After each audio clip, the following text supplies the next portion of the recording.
Bien, on va commencer. Donc, bonjour à toutes et à tous, chers collègues.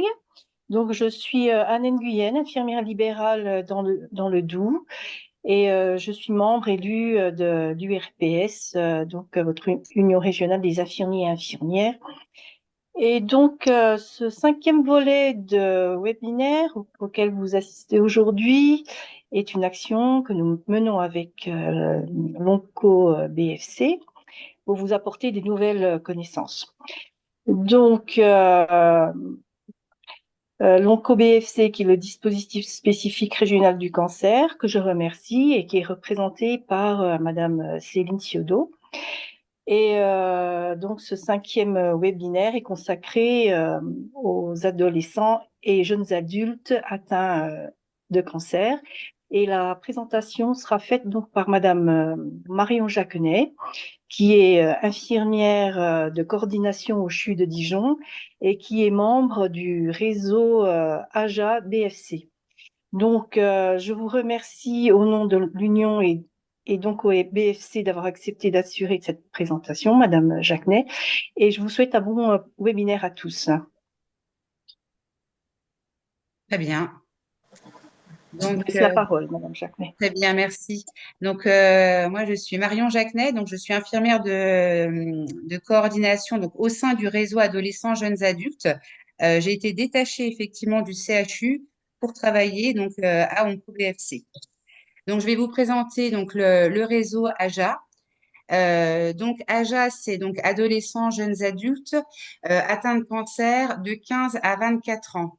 Euh, 15-24 ans aujourd'hui, c'est uniquement dans la littérature parce que on est en train d'étendre en fait cette population-là à 30 ans. Dans certains autres pays, ils l'étendent même jusqu'à 39 ans. Donc voilà. Alors nous, c'est plus 30 ans encore en France. Donc c'est pour ça on intègre effectivement au réseau AJA des jeunes au-delà de 25 ans. Donc en 2023, on avait recensé 2300 AJA, en 2024, 2400, donc on augmente un petit peu. Et bien évidemment, c'est la troisième cause de décès évitable en France. Répartis donc ces jeunes entre les services adultes et pédiatriques. De la naissance jusqu'à 18 ans, c'est les prises en charge en pédiatrie.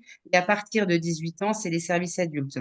Dans certains, dans certains réseaux de France, il y a carrément des services AJA au sein, comme à l'Institut Curie, où il y a une unité AJA, ce qui est plutôt pas mal parce que quand on s'aperçoit dans les services d'adultes qui sont confrontés au vieillissement, puis ça leur correspond pas du tout, donc c'est plutôt pas mal comme façon de penser. Le CHU de Dijon et le CHU de Besançon sont en train de réfléchir à ce genre de possibilités, mais à mon avis, ça va pas être fait avant quelques années déjà. Donc, bien sûr, ces jeunes, ils sont répartis donc dans différentes structures de soins. Alors, du côté Franche-Comté, tout est centralisé pratiquement sur le CHU de Besançon. Par contre, du côté de Dijon, c'est réparti soit en clinique comme l'IBC ou l'ICB, pardon, ou soit les différents CH périphériques au CGFL, à la clinique Sainte-Marthe, à la clinique Bénil-Joly, ou voire au CHU. Donc c'est vrai qu'il y a une population effectivement qui est un peu répartie partout un peu sur le territoire. Donc il y a beaucoup plus de pathologies hématologiques, oncologiques, comme vous pouvez voir.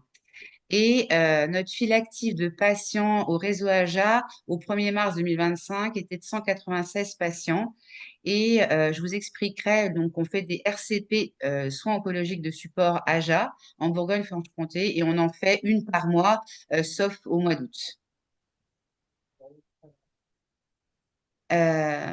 Du coup, je vous disais que donc, on n'était pas le seul réseau, on est 29 réseaux au niveau national et nous, on fait partie du dispositif spécifique régional du cancer, donc des SRC, et la plupart des réseaux AJA, en général, sont intégrés au CHU même.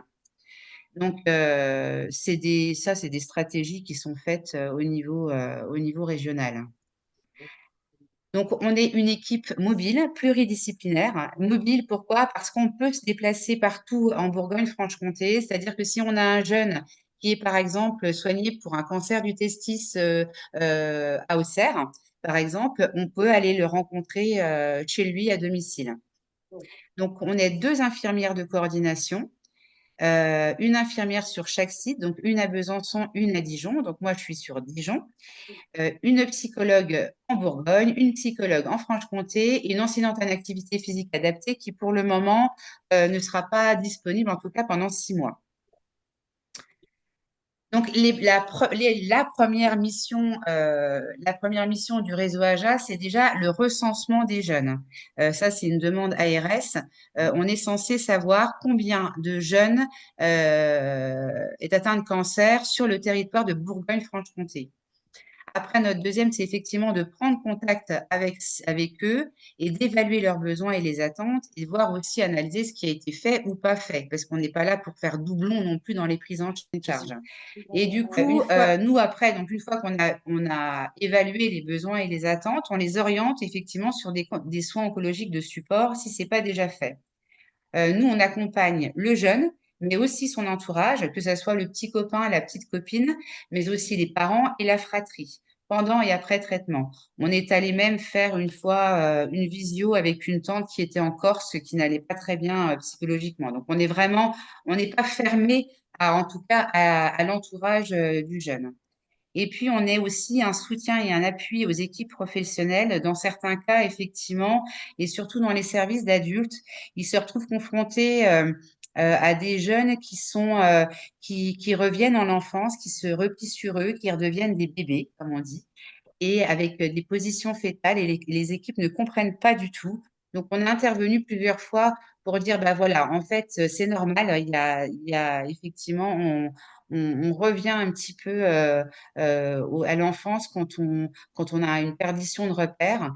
Et puis, pour expliquer déjà aux équipes, et puis aussi leur dire, bah, un peu leur donner des conseils. Et on a aussi organisé des réunions post-décès. Parce qu'en général, des décès de jeunes dans les services d'adultes, bah, comme vous disiez tout à l'heure, effectivement, il y a des transferts qui se font entre les équipes soignantes et puis le jeune. Et du coup, c'est très difficile à vivre pour les équipes.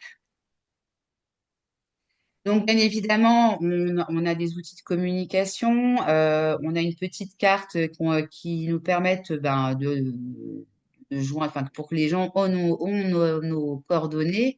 Ça, on les donne soit aux professionnels ou alors aux professionnels. Et pour être un petit peu à la page, on s'est inscrit effectivement, on met des informations sur différents réseaux sociaux comme Facebook, Insta, etc.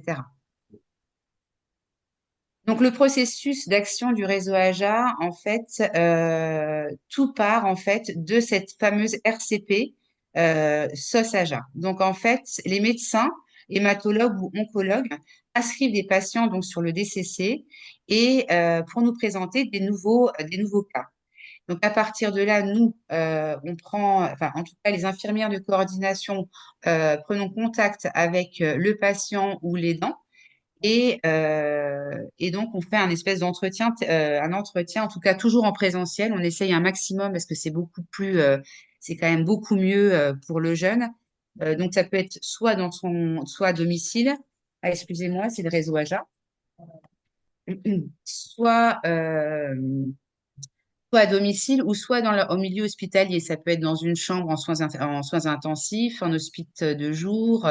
Ça peut être n'importe où, en fait.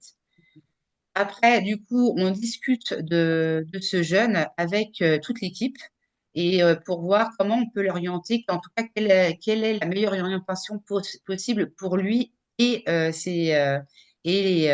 ceux qui l'accompagnent. Donc ça, c'est une coordination qui se fait en intra ou en extra-hospitalier parce qu'on fait appel forcément aux ressources, en tout cas intra-hospitalières quand elles sont possibles, ou alors on fait appel à des intervenants extérieurs et je vous montrerai par quel biais on peut les solliciter. Et puis après, donc à chaque fois, on contacte le patient, on fait toujours en fait une espèce de boucle et on prend tout le temps, en fait, on est toujours en contact avec le jeune jusqu'à ce que, en fait, il ait terminé ses traitements, mais il soit après son traitement d'entretien. Et après, on s'assure en fait qu'il puisse en tout cas recommencer sa vie avec les bons outils. Nous, on a des patients qu'on suit depuis très longtemps parce que ben, ils n'arrivent toujours pas à reprendre une vie normale, on va dire, si on peut appeler ça normale. Et du coup, on est toujours là pour, en tout cas, pour les orienter, pour les écouter, pour les conseiller. Et puis, bien évidemment, pour les patients qui sont décédés, il y a une prise en charge aussi pour les aidants quand ils sont dans la demande. Donc, comme je vous disais, on peut intervenir dans plusieurs phases, donc en cours de traitement, en fin de traitement, en post-cancer, mais malheureusement aussi en rechute. Donc ça, de toute façon, on a un dossier patient, tout est confidentiel, parce que effectivement, on n'est pas en intra-CHU, hein, on est en extra-CHU, même si moi je fais partie du CHU, on est quand même, on ne donne pas les informations comme ça. Donc, tout est tracé par rapport à ça avec l'accord du patient. Donc, les projets déjà des équipes, nous, on s'est aperçu que déjà les besoins étaient assez récurrents chez les jeunes. C'était déjà de maintenir leur scolarité, en tout cas aménager une scolarité et les orientations scolaires, une réinsertion et orientation professionnelle. Ça, c'est beaucoup, beaucoup parce que, en fait, la plupart qui sont déjà intégrés dans une vie professionnelle, la plupart du temps, après cette période de cancer, ils ne veulent plus faire, ils ne veulent plus faire ce qu'ils faisaient parce qu'ils ont changé, ils sont plus la même personne. Donc, du coup, c'est souvent qu'ils nous demandent de être réorientés professionnellement. Il y a aussi une volonté de participer à des séjours de bien-être. Donc, ça, c'est avec des associations. De la participer aussi, de continuer à avoir une vie culturelle au sein de leur ville, de leur village. De faire forcément le relais hôpital-ville. Et puis, bien évidemment, tout ce qui est suivi psychologique, diététique, social, activité physique et surtout, questions financement, comme je dis, parce que c'est des jeunes qui soit sous la charge encore de leurs parents, ou soit ils étaient en activité, en début d'activité, donc au niveau des droits, c'est un petit peu compliqué. Et du coup, on essaie toujours de trouver des financements pour qu'ils puissent avoir ces aides, ces aides. Donc justement, pour répondre à tous ces jeunes, aux besoins de tous ces jeunes, il a fallu qu'on développe en fait tout un réseau extra-hospitalière et là, on a fait appel à des associations. Euh, donc, on a fait beaucoup de partenariats. Par exemple, pour tout ce qui est orientation professionnelle, c'est 20 ans et un projet. Pour tout ce qui est insertion professionnelle, c'est la mission locale. Pour ce qui est suivi, ça peut être la Ligue contre le cancer. Pour tout ce qui est volonté de participer à des séjours, etc., d'être avec des jeunes qui ont vécu la même chose, on s'est entouré de Le Rêve de Marie, Aïda, Sourire à la vie. Et puis la participation à la vie culturelle, on a un lien avec la Maison des ados qui propose pas mal d'ateliers et pas mal de sorties, effectivement. Et du coup, ils nous réservent des places pour nos jeunes. Donc, les projets, je vous ai déjà dit, le soutien aux difficultés des équipes. On organise aussi et ça pourrait aussi vous intéresser. Une fois par an, on organise une soirée AJA à destination des professionnels. Donc, il y en a une à Besançon et une à Dijon. Donc, la prochaine à Dijon, ça sera le 20 novembre. Je pense que Céline, elle fera passer de toute façon l'affiche. Ça sera le 20 novembre à l'espace Pompon à Dijon. Donc là, c'est un moment qui permet aux équipes, mais aussi aux partenaires que nous avons, en tout cas tous ceux qui prennent en charge des patients, d'être au courant de certaines pathologies, de la prise en charge. Et puis, il y a aussi l'intervention des psychologues qui parlent beaucoup de la spécificité AJA. Par exemple, pour la prochaine soirée, le thème des psychologues, c'est fertilité et sexualité, parce que c'est un gros sujet pour les jeunes. C'est un gros questionnement. Et puis, donc, en cas de difficulté de prise en charge, on fait effectivement pas mal de demandes à l'extérieur. Donc, on a fait aussi, donc après, comme vous avez vu, on est plusieurs dans l'équipe. Donc, les infirmières, on a fait des projets, les psychologues aussi. Donc, nous, en tant qu'infirmières, on a fait un, on a créé donc un Najabag financé par les associations. Ça permettait de créer une espèce d'alliance. En tout cas, quand on les rencontrait, on leur donnait un petit Najabag où il y avait des goodies à l'intérieur, par exemple, une balle anti-stress, un loup pour dormir, enfin, un rechargeur, etc. Enfin, en tout cas, tout était pensé que quand ils allaient être en hospitalisation, ils allaient pouvoir être un petit peu occupés. Et puis, on s'est aperçu avec Laura, ma collègue, que, comme je vous disais tout à l'heure, les jeunes, ils entendent le mot cancer et puis quelque chose se passe dans leur tête, ils s'enferment dans quelque chose et ils n'entendent rien. La seule chose qu'ils entendent, c'est je suis malade, je vais mourir, peut-être, et là, ma vie va s'arrêter. Et par contre, les infos qu'on leur a données, ils en ont retenu même pas un dixième. Du coup, là, on a créé donc un livret d'informations qui est en cours d'édition, qu'on pourra présenter justement à la soirée AJA. Un petit livret, c'est un abécédaire où on parle de tout, A comme aplasie, B comme bilan sanguin. En fait, on a tout fait pour que quand ils rentrent à la maison, même s'ils n'ont pas retenu ce qui a été dit lors de l'annonce, ils puissent avoir un petit guide, en tout cas, avec eux tout le temps et en sachant que nous, on est toujours là de toute façon pour répondre aux questions. Donc ça, c'est quelque chose qu'on a pensé et qu'on a fait corriger par les oncologues et les hématologues. Les psychologues, eux, ils avaient beaucoup de demandes de la part des jeunes qui voulaient partager leur expérience du cancer et surtout, ils voulaient la partager avec des gens qui avaient connu la même chose. Donc, notre psychologue a créé des groupes de parole destinés aux jeunes adultes pour le moment, qui sera sûrement étendu, mais dans un autre format pour la pédiatrie. Et puis après, les jeunes nous ont remonté lors de ces groupes de parole que leurs parents aussi avaient besoin de cet espace-là. Et du coup, on a créé aussi la parole aux parents. C'est aussi un groupe de parole où les parents sont libres de s'exprimer sans leurs enfants aussi, de pouvoir partager leurs craintes, ce qu'ils craignent encore, et leur expérience, en fait, leur expérience. À la fin, c'est à peu près une par mois, donc un groupe de parole par mois. On conclut toujours par un petit escape game de cohésion pour que chacun puisse, à un moment donné aussi, se lâcher et puis peut-être créer d'autres liens pour la suite. Et puis, donc notre enseignante en activité physique adaptée, donc elle fait bien évidemment l'évaluation de tout ce qui est forme physique. Ça, c'est très important parce que la plupart de nos jeunes aujourd'hui, ils sont plus dans les écrans que dans le sport, que dans l'activité physique. Et la plupart souffrent effectivement de fonte musculaire, de désadaptation à l'effort. Et du coup, elle a créé donc un atelier APA pour le moment, en tout cas sur Besançon. Et puis, elle a certains projets qui sont toujours en cours avec des associations pour, pour permettre aux jeunes de faire au moins une activité physique. Donc, les projets de 2025, bien évidemment, c'est la poursuite des groupes de parole et la parole aux parents. Toujours de continuer les soirées de sensibilisation à destination des professionnels parce que là, en fait, on s'est aperçu, on a eu beaucoup de retours et des retours très positifs.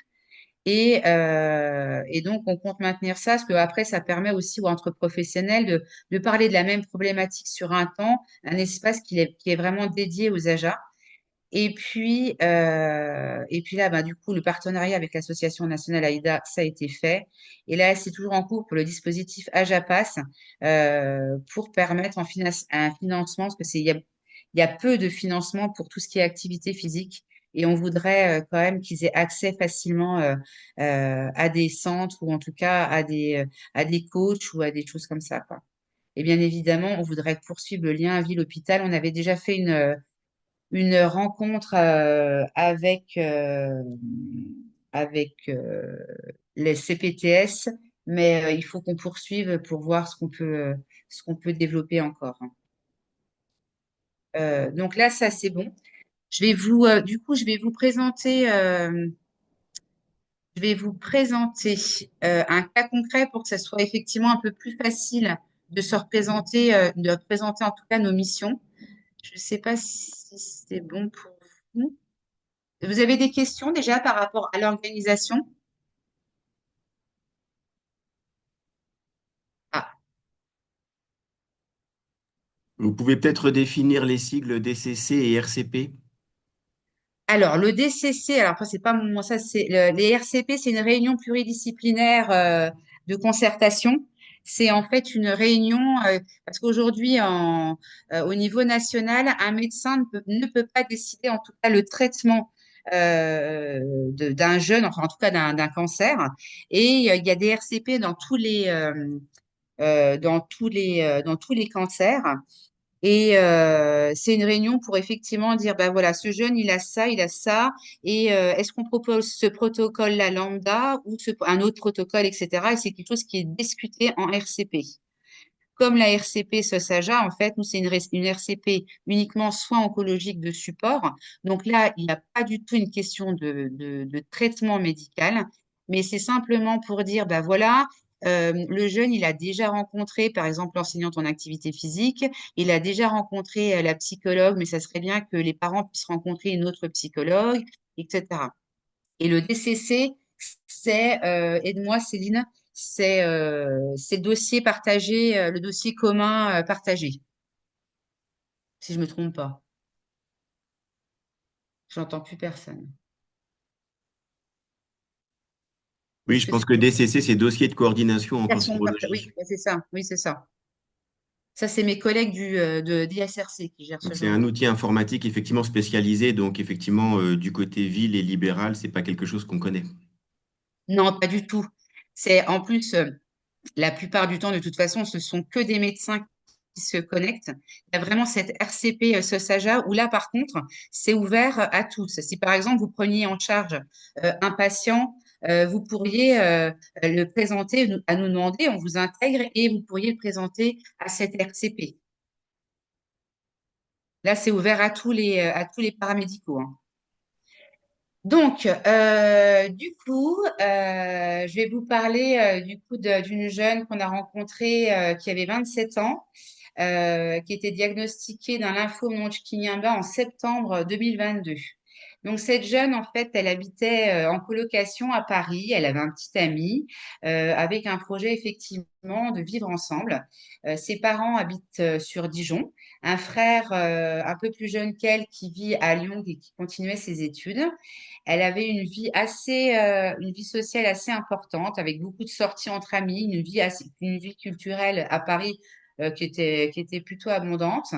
Elle était diplômée d'un bac+4 de graphiste à Lyon et elle était montée à Paris justement pour trouver un travail dans l'illustration.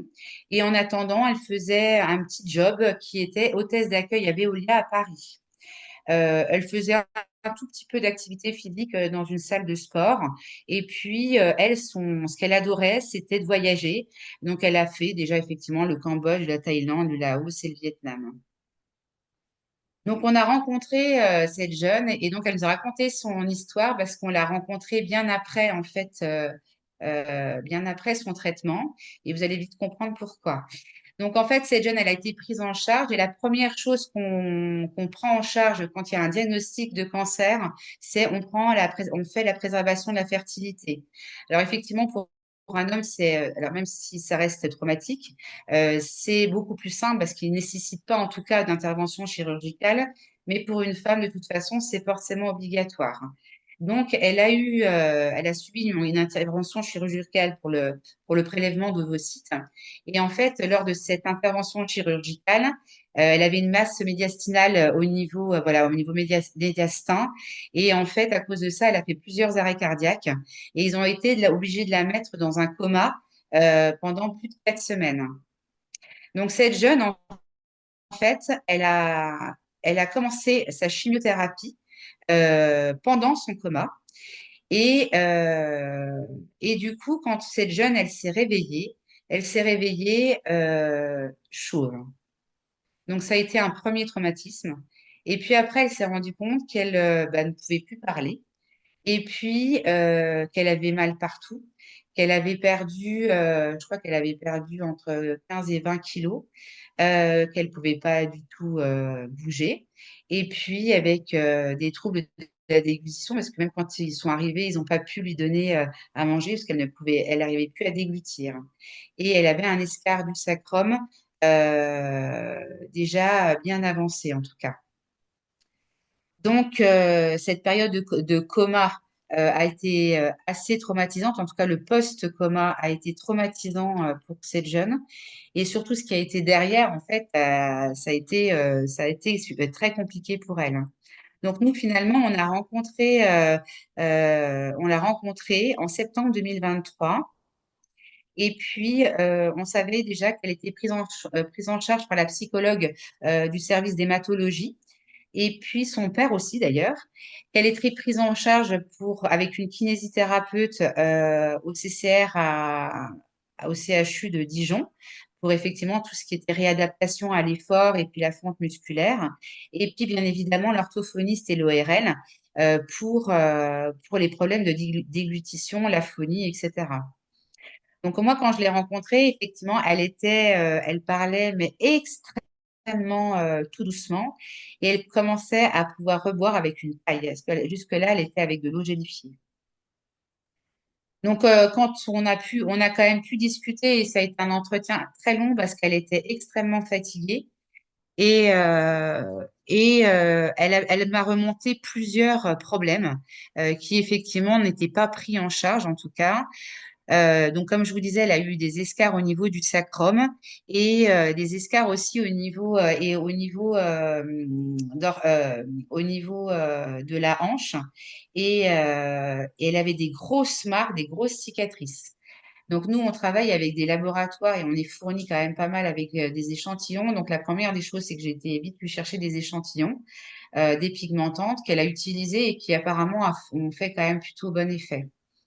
Après, effectivement, donc elle n'avait plus donc de cheveux et elle qui était, enfin, elle était c'était une jeune fille qui adorait se maquiller, qui adorait se coiffer, qui adorait, ben voilà, c'était, enfin, comme les jeunes filles d'aujourd'hui et elle se supportait plus physiquement. En plus, avec les problèmes, elle avait la bouche qui tombait un petit peu. Enfin, elle avait vraiment une image d'elle qui était complètement perturbée. Donc, on l'a mis en contact avec une socio-esthéticienne hors du CHU et avec la Ligue contre le cancer pour une prise en charge, en tout cas, avec la socio-esthéticienne. Donc, ça s'est super bien passé. Et nous, on a rajouté en plus une séance de socio-esthétisme pendant nos groupes de parole, justement sur l'image, pour continuer dans ce sens-là. Elle avait donc des problèmes de coordination et locomoteur. Malheureusement, ça s'arrête très rapidement les prises en charge au CCR parce qu'il faut effectivement, quand ils retrouvent une certaine locomotion et qui se réadaptent au fur et à mesure, du coup, ils les renvoient en libéral. Donc, elle avait des séances avec un kiné en libéral, mais elle trouvait que c'était pas suffisant. Elle voulait se remettre vraiment en forme. Et donc, on l'a orienté auprès du programme PEPS au Rosier et après auprès de Cap Santé. Par rapport aux troubles cognitifs, donc il y avait beaucoup de plaintes effectivement sur la mémoire, sur des troubles de la concentration. Elle trouvait qu'il y avait une certaine lenteur dans l'exécutif. Et donc, on s'est dit, ben, est-ce qu'elle n'a pas perdu un petit peu? Alors, est-ce que c'est dû au coma? Enfin, on ne savait pas trop. Donc, du coup, on l'a orientée au CCR pour faire une évaluation neuropsychologique. Et en même temps, je ne sais pas si vous connaissez, c'est un atelier d'éducation thérapeutique, mais uniquement pour les troubles cognitifs, qui s'appelle Oncogit. Donc voilà. Ensuite, tout ce qui était problème administratif, il faut savoir qu'au CHU, actuellement, il y a plus d'assistante sociale pour tout ce qui est hospitalisation de jour.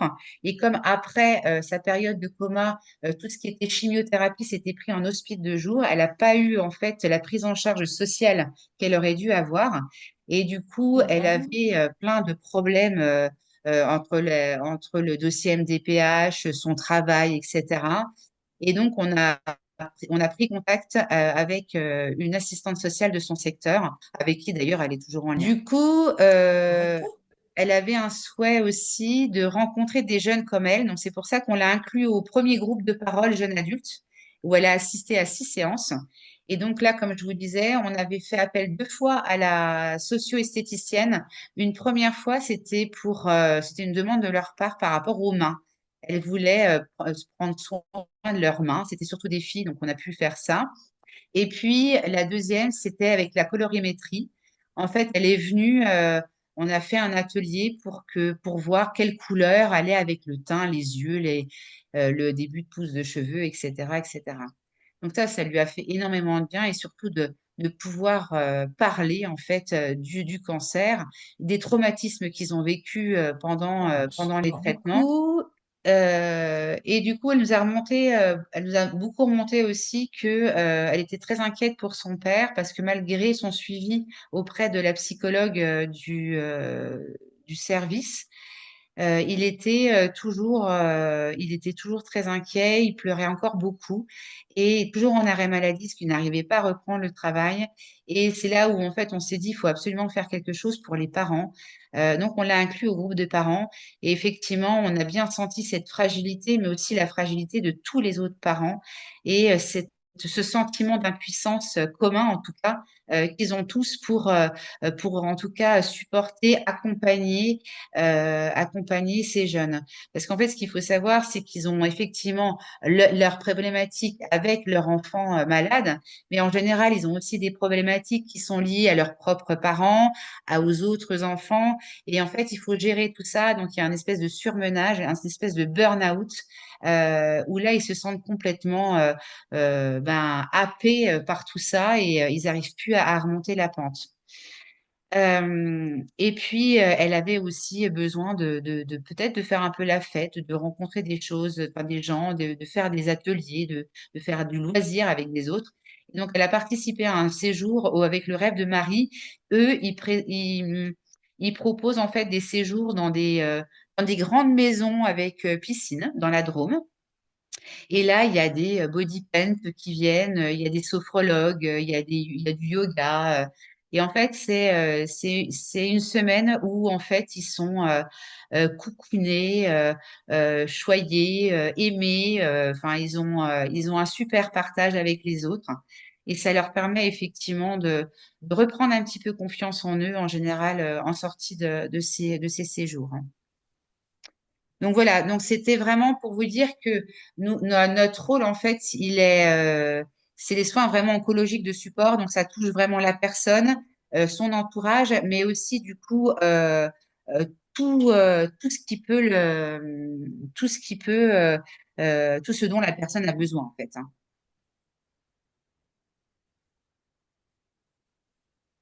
Je ne sais pas si si vous avez des questions. Est-ce que quelqu'un a déjà vécu une situation avec un jeune à domicile? Moi, j'ai eu une patiente de j'ai plus l'âge exactement, mais elle doit avoir 26 ou 27 ans, un peu comme votre cas concret. Alors elle, par contre, elle a eu un parcours compliqué, mais je crois que elle n'a pas eu la chance d'avoir l'aide du réseau parce qu'elle était d'origine marocaine, elle venait de se marier et elle est tombée malade et en fait, ça s'est fini par un divorce, forcément. Elle était en formation, elle suivait une formation en informatique qu'elle a dû suspendre.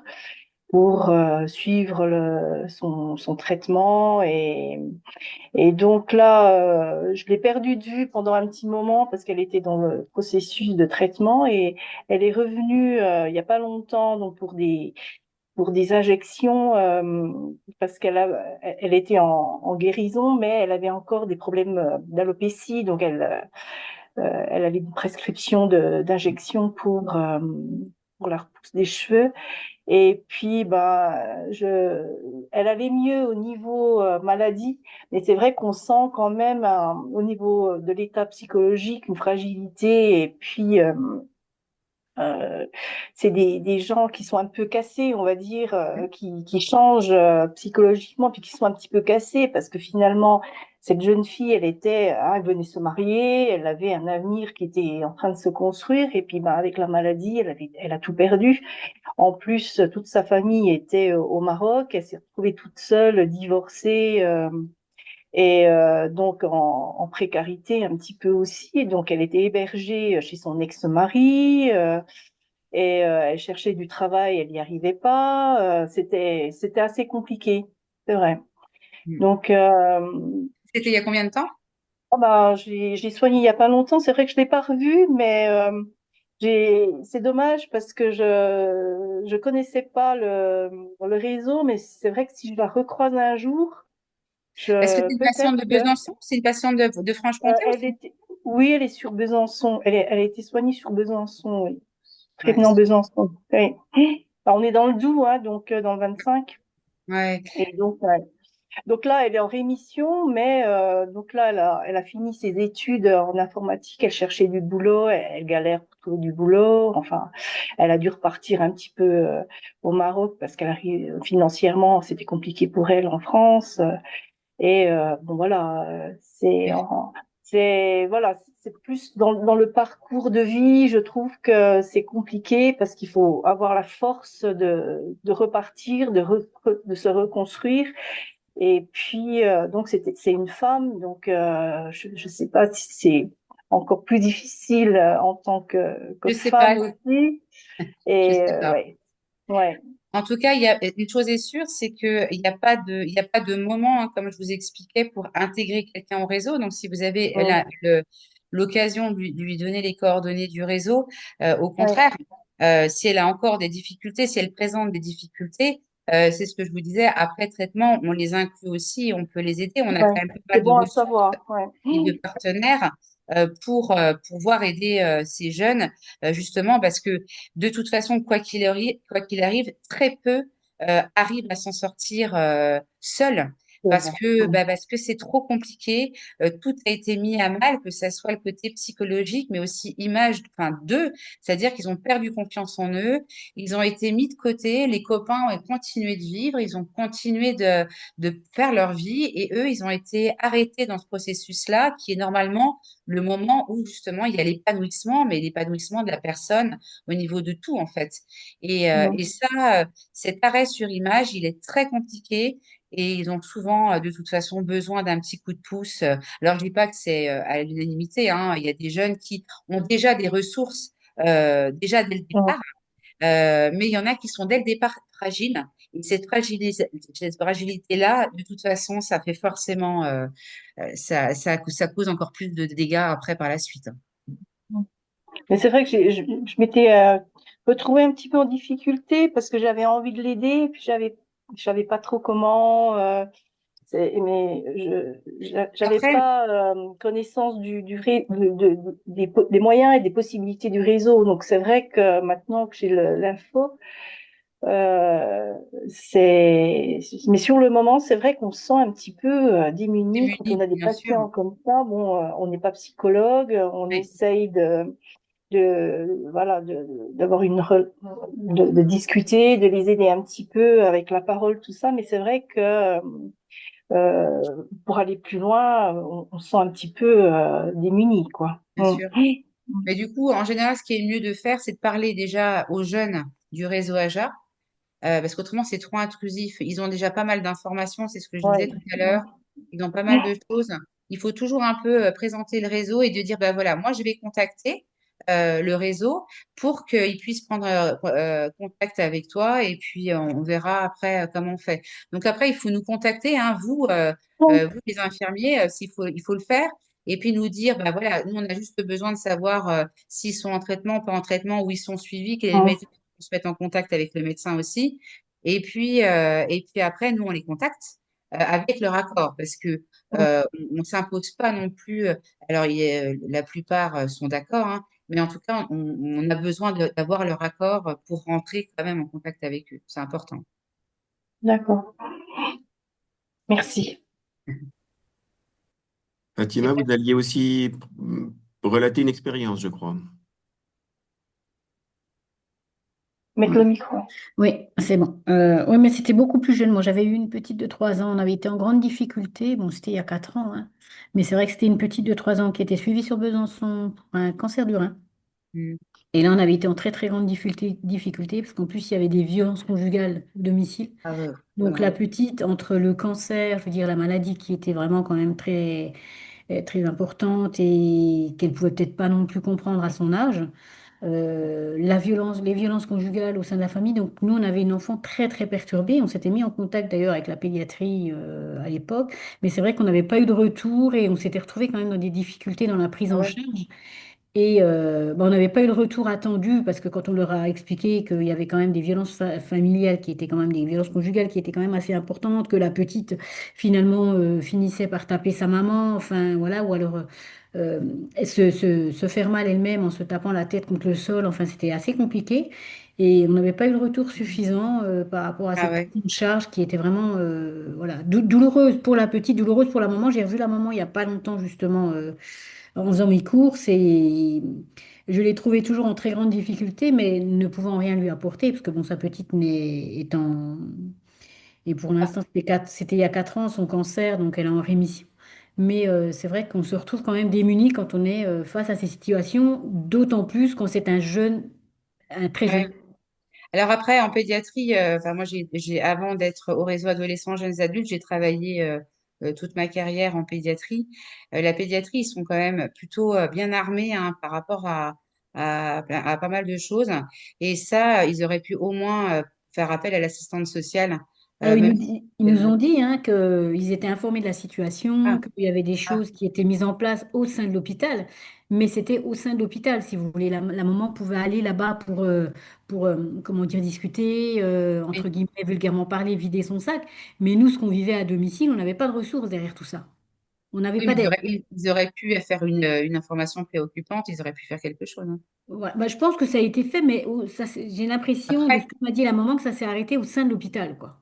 Donc, mm. nous, on était un peu désarmés avec un père qui était présent, qui guettait absolument tous nos faits et gestes, notre moindre parole. Ça a été très, très lourd en prise en charge. Mm, mm. Ouais, c'est sûr que dans des situations comme ça, bah, les situations déjà, bon, alors des situations de précarité, ça c'est bien le problème, c'est bien le commun, hein, en ce moment, on en a de plus en plus. Effectivement, la violence, ça rajoute encore un autre facteur, mais Mm. après, effectivement, je pense que il faut aussi, enfin, contacter, bah, que ça soit Laura au CHU de Besançon, on a tous des contacts. Après, il y a toujours moyen quand même de voir si vous avez des difficultés, au moins d'en parler. Et puis après, nous, on a quand même des contacts au sein du CHU, enfin, en tout cas Mm. dans les différents CHU. Ça peut être une porte d'entrée quand même, hein, il faut pas hésiter non plus. Mm. Après, je dis pas qu'on va faire non plus des marais, qu'on n'a pas de petite baguette magique, mais en tout Non, cas, c'est on a clair. des contacts. Donc après, on peut peut-être avancer des fois Mais des est-ce qu'il solutions. existe un réseau tel que vous l'avez, vous, pour les adolescents et jeunes adultes, Non, vraiment pour les enfants plus petits? non. Non, Non, d'accord. parce que normalement, en pédiatrie, il y a forcément une assistante sociale sur le coup, il y a forcément une psychologue, il y a Mm. forcément une enseignante en activité physique, il y a forcément des associations de parents, enfin, il y a énormément de choses. Et du D'accord. coup, et en fait, on estime que la prise en charge, on va dire entre guillemets, c'est vulgaire, hein, mais est suffisante en tout cas pour répondre aux différentes problématiques de l'enfant et de sa famille. D'accord. OK. Mais bon, comme je vous dis, à une problématique comme celle que vous venez de dire, je pense qu'effectivement, des fois, en parler avec quelqu'un d'autre, c'est déjà super, hein, de pouvoir en parler. Et du coup, après, pouvoir être en contact avec quelqu'un d'autre. Peut-être ça peut être aussi intéressant quand même. Donc, on peut toujours donner des contacts, hein, nous, hein. Mhm. On en a D'accord. suffisamment Mhm. pour Ok, mettre. merci. Surtout qu'à Ouais. mon avis, les assistantes sociales, elles sont au courant. Donc, ça peut être. Voilà. Et de ce que j'ai cru comprendre, au niveau du CHU, tout le service social était au courant quand même de la Voilà. situation. Mais voilà, après, c'est toutes les démarches qui ne suivaient pas, je trouvais, au Ouais. niveau du domicile et dans l'accompagnement justement au domicile, où nous, on a craint quand même pour cette dame, on a craint quand même pour la petite. Et quand je vous dis, quand on a appelé l'hôpital, ils nous ont clairement dit que la situation était prise en charge, qu'ils étaient bien au courant, mais aujourd'hui, je m'aperçois que la configuration reste la même. Mm. Cette maman est toujours avec ses enfants, avec ce mari très violent qui est beaucoup plus âgé qu'elle, hein, en plus. La belle famille habite l'étage en dessous. Enfin voilà. Donc, et cette dame, elle a absolument aucune famille ici. Elle est arrivée vraiment là. Bon, c'est fait. Elle m'a raconté un peu son histoire, hein. Elle a rencontré entre guillemets son mari via les réseaux sociaux sur un site de rencontre qui lui a promis monts et merveilles. C'était une dame qui a fait des études, qui est diplômée, qui avait un très bon travail dans son pays d'origine et qui a cru tout ce qu'il lui disait et qui est arrivée là et qui s'est retrouvée dans une prison, entre Ah guillemets, oui. Mm. si j'ose dire, dorée, si j'ose dire, hein, et avec une vie qui ne correspondait pas du tout à ce qu'elle Mm. choisissait, quoi, ce qu'elle pensait être réel. Et Mm. avec la maladie de la petite, et voilà, le deuxième enfant qui est arrivé, enfin, et là, quand je l'ai vue la dernière fois, elle fait peine à voir. Mm. Alors, je me permets de rebondir justement par rapport à cette précarité. La précarité, elle touche aussi beaucoup les jeunes. Et ça, c'est effectivement, c'est intéressant quand il y a des infirmiers en libéral qui viennent à domicile des jeunes, parce ils peuvent un petit peu sonder les difficultés en enfin, en tout cas en intra-domicile Mhm. et pouvoir rapporter un peu ce qui s'y passe, etc. Nous, on s'est aperçu bien après qu'il y avait un jeune qui ne mangeait pas ce qu'il ne mangeait Ouais. pas à sa faim. En traitement de cancer, c'est inacceptable. Donc, quand on le sait, bah, du coup, nous, on a pu faire appel à l'Ligue contre le cancer. Ils ont débloqué de l'argent pour qu'il ait des plateaux à domicile, etc. Mais quand ça, c'est quand on le sait. Quand on ne le sait pas, c'est compliqué. On se dit toujours, ah ben effectivement, il est très amaigri, puis en plus, comme ils disent, ben, qu'ils sont nauséeux, qu'ils vomissent, qu'ils sont pas bien, etc. Bon ben on se dit, ben voilà, c'est ça. Après, c'est quand ils arrivent dans le service qu'on leur dit, ben là, par contre, tu as beaucoup trop maigri, il va falloir qu'on te mette une sonde nasogastrique. Et puis là, ils déballent leur sac en disant, mais non, ça fait un mois que j'ai pas mangé, machin, etc. Et on tombe des nues, quoi. Donc c'est vrai que Là, des le fois, lien c'est pas mal d'être ville-hôpital, à domicile, hein. le lien ville-hôpital, et je veux dire, voilà, à Ah part oui, le biais aussi des infirmiers à domicile et d'une intervention précieuse, hein, me semble-t-il, hein, parce que c'est vrai que au quotidien, nous, on peut voir certaines choses bien que sûr. les patients ne vous diront jamais à l'hôpital ou ne vous feront jamais savoir, Bien alors que sûr. nous, en arrivant, on peut déjà sonder la chose, comme vous dites, et puis Ouais. s'apercevoir en effet que le contexte, soit social, soit psychologique, soit familial, n'est pas, comment dire, favorisant pour la prise en charge aussi du cancer. Ouais, complètement. Et ça, alors ça, des fois, on a des soupçons, mais ne peut être confirmé. Ça, c'est la parole du jeune. Donc, et puis nous, on Mhm. n'est pas là pour aller. Alors moi, ça m'arrive de faire des rencontres à domicile, mais c'est pas ceux qui sont dans la précarité qui me reçoivent en général, parce que justement, Mhm. ils ont cette crainte.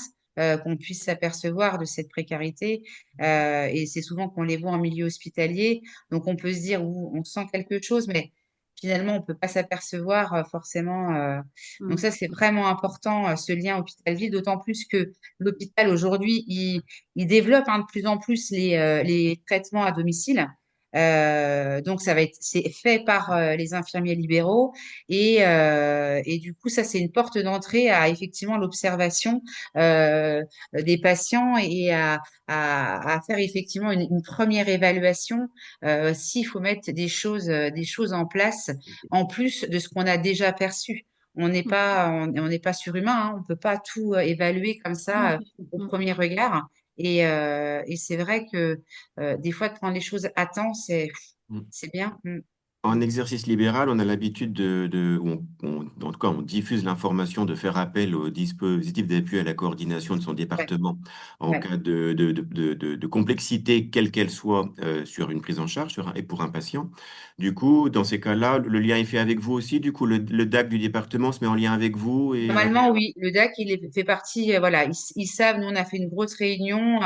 Après, alors comme je disais, en pédiatrie, il n'y a pas souvent de demandes, mais c'est vrai que chez les jeunes adultes, si, on les sollicite parce que ils ont besoin de toute façon.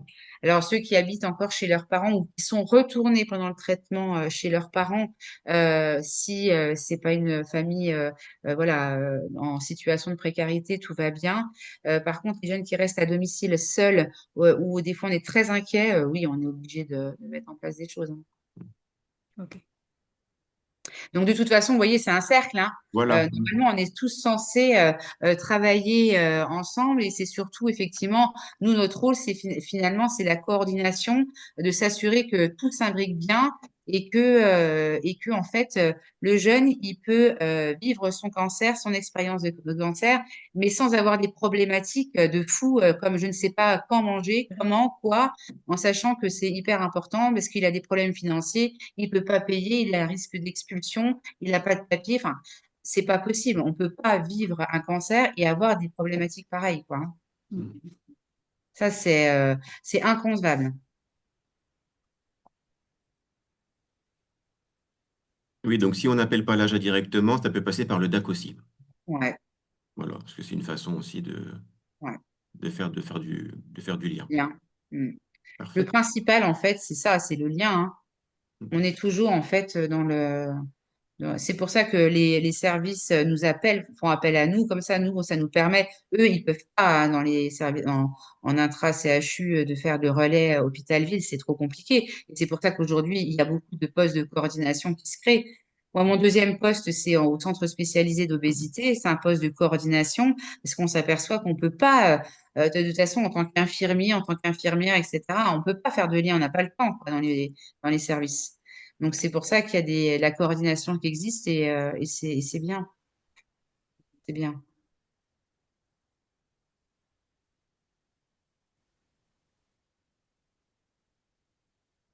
Est-ce que Voilà. quelqu'un a une autre expérience à partager ou une question éventuellement par rapport aux présentations avant qu'on ne se quitte?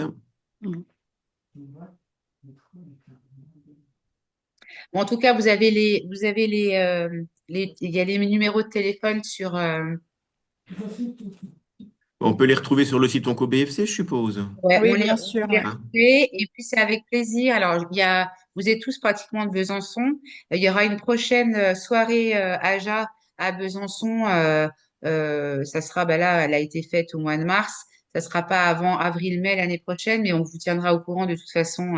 Céline fera part Hmm.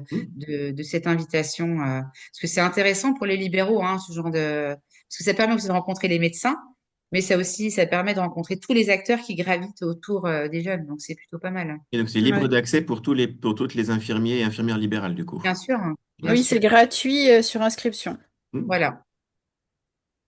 Et il y a un petit cocktail dînatoire qui permet après justement d'avoir un moment sympa et d'échanger justement avec les différents partenaires, acteurs, les jeunes, parce qu'il y a toujours des témoignages, les parents aussi. Donc c'est des soirées qui sont toujours très riches. Mais bon, on diffusera. Hmm. Mais on est en train de l'organiser là pour celle de Besançon, donc ça devrait se faire certainement sur Mars. Ah, Et donc d'accord, Dijon, c'est novembre. le C'est 20, le 20 novembre. C'est en soirée. N'hésitez pas parce que les inscriptions Oui, sont déjà ouvertes hein, pour la soirée sur Dijon sur notre site oncobfc.com. La oui, partie agenda. c'est à partir de quelle heure qu'on a mis? C'est 18h30, 19h? 18h30. Oui, je crois que c'est ça, oui. Mm. C'est 18h30 et puis bah après, effectivement, normalement, c'est quoi notre dernier moment, Céline? Pour s'inscrire, Non, la soirée se L'heure termine à l'heure quelle de heure? fin. Ah, généralement vers 23 heures, quelque chose comme ça. Ouais, Mais voilà. après, vous êtes disponible Enfin, voilà, c'est parce qu'il y a eu le cocktail. Mais après, il y a souvent à peu près 2 heures de conférence, entre guillemets, enfin, d'échange. Vous verrez, d'ailleurs, c'est pas du tout monotone. On essaie toujours de faire des choses un peu sympas avec une partie un peu théâtrale, des échanges avec les jeunes, des interventions de médecins. Donc, c'est très varié, la soirée. Donc, voilà, c'est des moments vraiment sympas, quoi. C'est à l'image des jeunes, en fait. On pouvait pas faire comme une soirée colon, hein, on va dire. Ça va pas Ouais. être possible. On fait une soirée AJA, donc on est vraiment à l'image des adolescents et des jeunes adultes qu'on rencontre, en tout cas. Mm. Puis on essaie toujours de trouver un lieu un peu sympa aussi, qui sorte de l'ordinaire, voilà, pour que vraiment tout soit réuni, pour que ce soit une belle soirée, quoi. Mm. Donc vous êtes les bienvenus. Merci bien. Noté, merci beaucoup. Bah, c'est moi qui vous remercie. Et puis n'hésitez pas, je vous dis, à contacter ma collègue si vous avez des difficultés sur Besançon ou en tout cas la Franche-Comté. Et c'est Et vous vous pour la pouvez partie faire Bourgogne? Et pour moi, ce sera moi la Poirté-Bourgogne, oui, tout à fait. Mais n'hésitez pas, hein, franchement, et même sur des échanges, sur des problématiques que vous pouvez avoir avec des jeunes, enfin, vous comprenez pas la situation, parce qu'effectivement, un jeune, c'est particulier. Et ça, on peut toujours échanger, même pour échanger, hein. On s'y est à disposition. Oui, même Bien. pour une seule question ou Oui, temporairement pour une problématique, quoi. Voilà. oui, tout à fait, tout à fait. Une problématique que vous avez à domicile, la problématique, j'en sais rien, ça peut être n'importe quoi. De Mm. toute façon, on est toujours ouvert, hein. Parfait. Voilà. Parfait. Et bien, en tout cas, merci beaucoup. Merci à vous. Madame Merci à Nguyen, on vous. clôt le webinaire. Oui, très bien. Merci beaucoup pour toutes ces informations. Et Donc, puis, la vidéo sera disponible sur notre site internet d'ici quelques semaines. D'accord. Merci bien. Merci. merci. Bonne journée. Bonne À fin de bonne journée. Au Au revoir. revoir. Au continuation. revoir. Au revoir. Merci, au revoir.